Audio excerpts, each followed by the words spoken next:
Hello everyone, मैं हूं आदर्श Gopal. Start करते हैं आज का लेक्चर।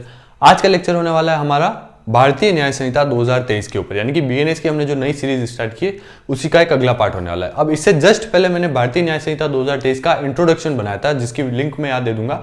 अगर आपने अभी तक वो वीडियो नहीं देखी तो पहले वो वीडियो देख के रखे आ जाइए, क्योंकि ये नई संहिता लागू हुई है तो इस संहिता की बेसिक चीजें आपको पहले पता होनी चाहिए। यानी कि मेरा ये मानना है कि पहले आपको इस सब्जेक्ट का बेसिक पता हो, उसके बाद आप इस सब्जेक्ट को पढ़ना स्टार्ट कीजिए तो आप इस सब्जेक्ट को अच्छे से समझ पाएंगे, अच्छे से याद कर पाएंगे। तो पहले आप वो वीडियो देख लीजिए, उसके बाद इस सब्जेक्ट को पढ़ना स्टार्ट कीजिए। अब आज जो हम पढ़ने वाले हैं वो पढ़ने वाले हैं दंड के सिद्धांत के बारे में। अब जनरली एलएलबी स्टूडेंट के साथ क्या होता है, क्योंकि मैंने खुद ने भी एलएलबी करी तो मुझे पता है हिंदी मीडियम के स्टूडेंट को बहुत ज्यादा दिक्कतें आती है, और खासकर इस दंड वाले टॉपिक में। क्यों आती है? क्योंकि एक तो इसके नाम बहुत सारे हैं। मैंने यहाँ बोर्ड पर जो ये 5 दंड के सिद्धांत लिखे हैं, ये सिद्धांत जो मोस्ट पॉपुलर नाम है वही लिखे, लेकिन हर एक सिद्धांत के अलग अलग 2-3 नाम और हैं, तो उस वजह से स्टूडेंट कंफ्यूज हो जाते हैं।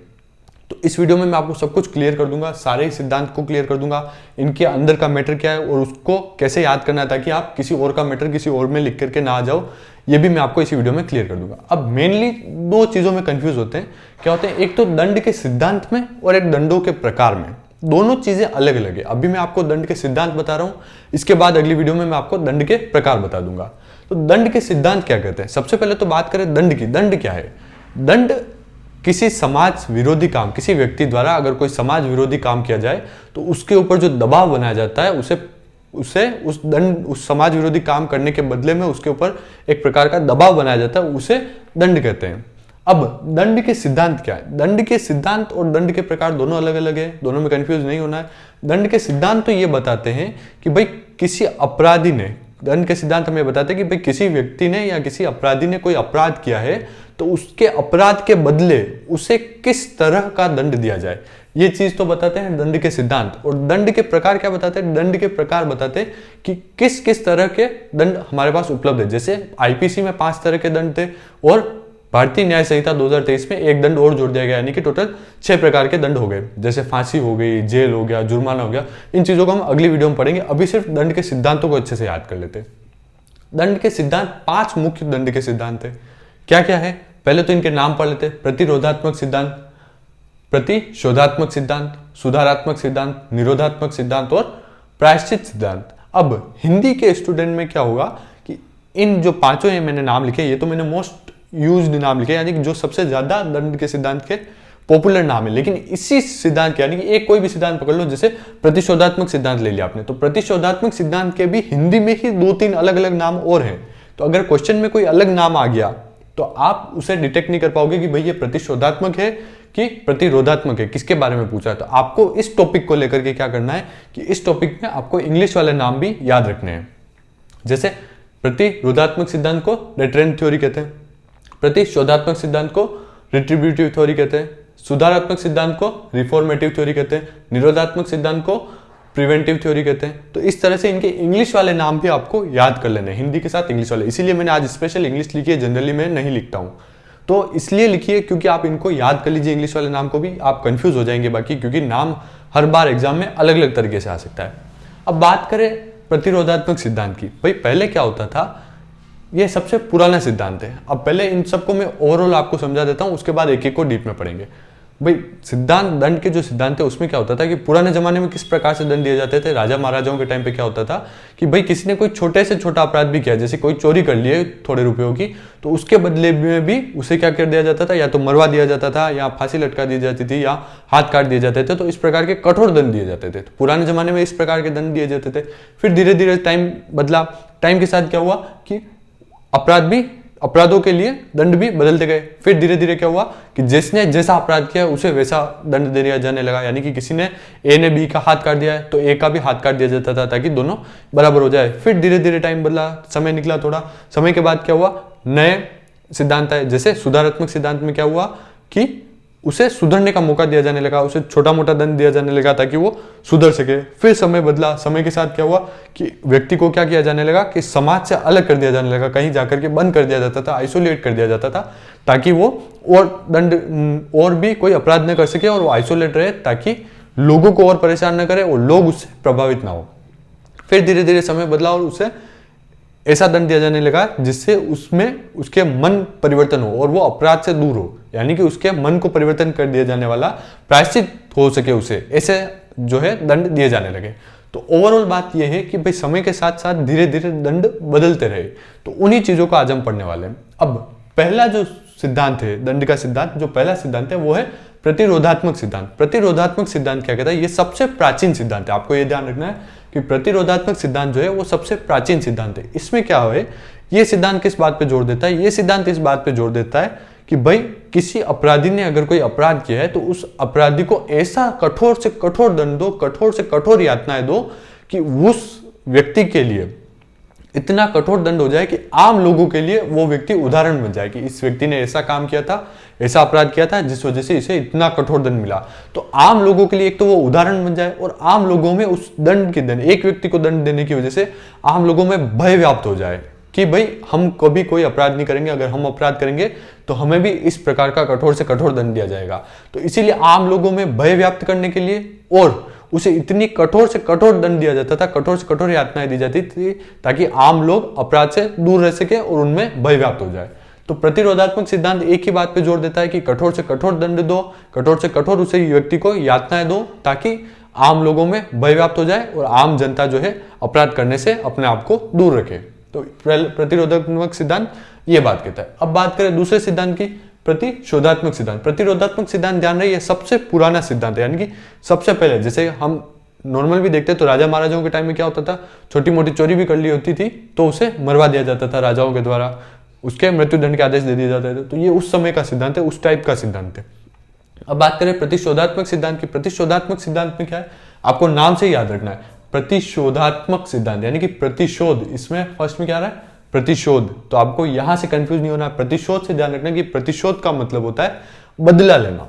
अब ये सिद्धांत किस सिद्धांत पे काम करता है? ये सिद्धांत इस सिद्धांत पे काम करता है कि जिसने जैसा काम किया, जैसे को तैसे वाले सिद्धांत पे काम करता है, यानी कि जिसने जैसा काम किया उसे उस काम के अनुसार दंड दे दिया जाए।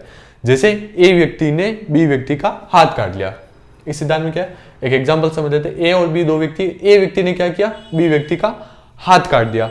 तो अब ये सिद्धांत ये कहता है कि इसने इसका हाथ काट दिया है तो इस व्यक्ति का हाथ भी काट देना चाहिए ताकि दोनों बराबर हो जाए, जैसे को तैसा, यानी कि आंख के बदले आंख, हाथ के बदले हाथ। इस सिद्धांत पर यानी कि जैसे को तैसा के सिद्धांत पर ये प्रतिशोधात्मक वाला सिद्धांत काम करता है, यानी कि जिसने जैसा अपराध किया है उसे उसी अपराध के अनुरूप उसे सजा दे दी जाए ताकि दोनों चीजें इक्वल हो जाए। यानी कि ये प्रतिशोध लेने के बल पर प्रतिशोध के ज्यादा बल देता है, यानी कि उसने अगर ऐसा किया तो उसके साथ भी ऐसा कर दिया जाए, यानी कि प्रतिशोध लेने का काम करता है। तो आपको प्रतिशोध से याद रखना है, प्रतिशोध, प्रतिशोध का मतलब क्या होता है, बदला लेना। यानी कि बदला लेने से आपको याद रखना है कि जिसने जैसा काम किया है उसे उसी प्रकार का दंड दिया जाए। जैसे इसने हाथ काट दिया तो इसका भी हाथ काट दिया जाए। तो इससे आप कंफ्यूज नहीं होगे, इसका मैटर इसमें लिख करके नहीं आओगे और इसका मैटर इसमें लिख करके नहीं आओगे। तो आपको क्या ध्यान रखना है, प्रतिशोधात्मक में प्रतिशोध आ रहा है तो प्रतिशोध का मतलब होता है बदला लेना।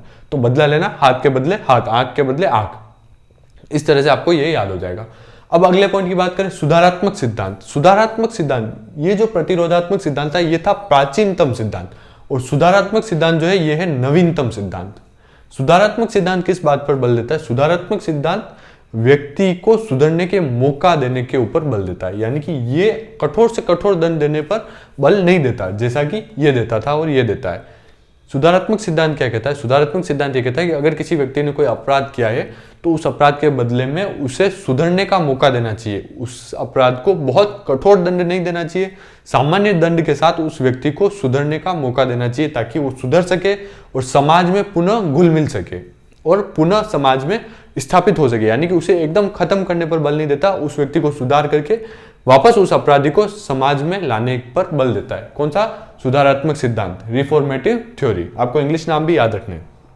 तो ये भी आपको समझ में आ गया कि सुधारात्मक सिद्धांत से आपको याद रखना है कि भाई सुधरने का मौका देने की बात करता है, व्यक्ति को, जो कोई अपराधी है उस अपराधी को सुधार करके उस अपराधी को वापस समाज में स्थापित करने पर जोर देता है। कौन सा? सुधारात्मक सिद्धांत। अब बात करें अगले सिद्धांत की, निरोधात्मक सिद्धांत। निरोधात्मक सिद्धांत में आपको इसे याद रखना है, निरोध से, निरोध यानी कि उसे रोकने का काम करता है। निरोधात्मक सिद्धांत क्या कहता है कि अगर किसी अपराधी ने कोई अपराध किया है तो उस अपराधी को किसी अलग जगह पर ले जाकर के रोक दो, यानी कि उसे आइसोलेट कर दो, समाज से उसे पूरी तरह से अलग कर दो, समाज से उसका कोई कनेक्शन रहे नहीं, आम लोगों से उसका कोई कनेक्शन रहे नहीं, ताकि क्या हो कि वो व्यक्ति और अपराध नहीं कर सके और उसे देख करके दूसरे व्यक्ति इन्फ्लुएंस न हो, उस दूसरे व्यक्ति उस देखकर अपराध की ओर नहीं बढ़े, यानी कि उसे बिल्कुल अलग कर दो समाज से, लंबे समय तक के लिए बिल्कुल अलग जगह पर ले जाओ, यानी कि कुल मिलाकर के जेल वाली बात कहता है ये। निरोधात्मक सिद्धांत ये कहता है कि भाई उसे जेल में बंद कर दो ताकि वो बाहर नहीं रह सके और अपराध नहीं कर सके और उसे देख करके दूसरे लोग भी इन्फ्लुएंस नहीं हो अपराध की तरफ। तो निरोधात्मक सिद्धांत ये कहता है कि भाई उसे अलग कर दो, उसे कहीं जाकर के आइसोलेट कर दो। अब बात करें पांचवें सिद्धांत के ऊपर। पांचवा सिद्धांत है प्रायश्चित का सिद्धांत। प्रायश्चित का सिद्धांत क्या कहता है? प्रायश्चित का सिद्धांत ये कहता है कि किसी व्यक्ति को, कई बार व्यक्ति क्या होता है कि मजबूरी में कोई अपराध कर देता है, तो ऐसी स्थिति में उसे कठोर से कठोर दंड नहीं दिया जाना चाहिए और उसे प्रायश्चित करने का मौका दिया जाना चाहिए। कई बार कोई व्यक्ति गरीबी की वजह से या किसी ऐसे अन्य कारणों की वजह से क्या करता है, छोटे मोटे अपराध कर देता है, तो उनके बदले उसे बहुत ज्यादा दंड नहीं दिया जाना चाहिए और उसे सुधरने का मौका दिया जाना चाहिए ताकि वो सुधर सके और फिर से समाज में स्थापित हो सके। तो ऐसा सिद्धांत जो है वो है प्रायश्चित का सिद्धांत। अब इनमें बहुत ज्यादा कुछ याद करने जैसा नहीं है, छोटा सा समझने जैसा है, ज्यादा बड़ा क्वेश्चन भी ये नहीं आएगा। बड़ा अगर क्वेश्चन आता है तो दोनों चीजें मिला करके आएगा कि दंड के सिद्धांत और दंड के प्रकार, तो ही जाकर के बड़ा बनेगा, बाकी ये 1-1.5 पेज का आंसर ही बन पाता है। इसके अगर आपको नोट्स चाहिए तो जैसे ही ये बीएनएस की सीरीज कंप्लीट हो जाएगी मैं डिस्क्रिप्शन में नोट्स अवेलेबल करा लूंगा, तो आप वहां जाकर के देख लेना। अब एक बार वापस मैं आपको छोटा सा रिवाइज करा देता हूँ।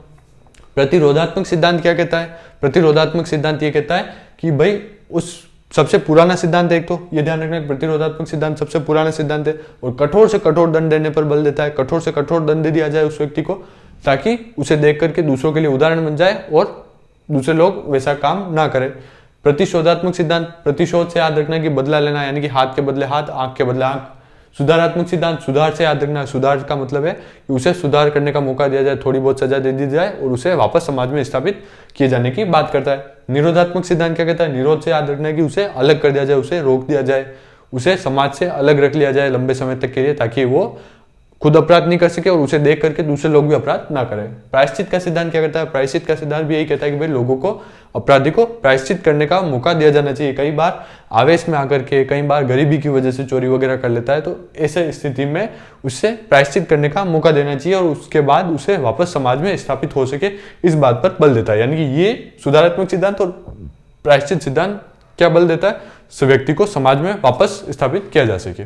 तो आई होप आपको ये वीडियो समझ में आई होगी। इसके बाद मैं दंड के प्रकार को भी समझा दूंगा और उसके बाद इन दोनों को आपको अच्छे से एक कंपेयर करके अच्छे से समझा दूंगा, ताकि उसी वीडियो में समझा दूंगा ताकि आप दोनों को, इन दोनों के बीच में कंफ्यूजन ना रहे। ज्यादातर कंफ्यूजन होता है दंड के सिद्धांत और दंड के प्रकार में। कई बार सिद्धांत पूछे जाते हैं और स्टूडेंट दंड के प्रकार लिख करके आ जाते हैं और प्रकार पूछे जाते हैं जहाँ सिद्धांत लिख करके आ जाते हैं। तो आपको इन दोनों चीजों का ध्यान रखना है। दूसरा ये ध्यान रखना है कि इनके नाम से ही आपको याद कर लेना है कि इसके अंदर क्या है, इसके अंदर क्या है, जो कि इसके फर्स्ट नाम से आपको याद हो जाएगा। साथ ही आपको इंग्लिश के नाम भी याद रखने, क्योंकि अगर हिंदी में मान लीजिए प्रतिशोधात्मक नहीं आया और इसकी जगह कोई दूसरा नाम आ गया, इसी सिद्धांत के कई सारे नाम है तो कोई दूसरा नाम आ गया, तो वहां पर आपको ये याद नहीं रहेगा कि इसके अंदर क्या था, क्योंकि यहां तो आपने प्रतिशोध से याद कर लिया लेकिन वहां पर आपको याद नहीं रहेगा क्योंकि उसमें प्रतिशोध लिखा हुआ नहीं होगा। तो आपको इसका इंग्लिश नाम भी याद करना है। Thank you so much. आपको नेक्स्ट किस टॉपिक पे वीडियो चाहिए वो भी मुझे बताइए।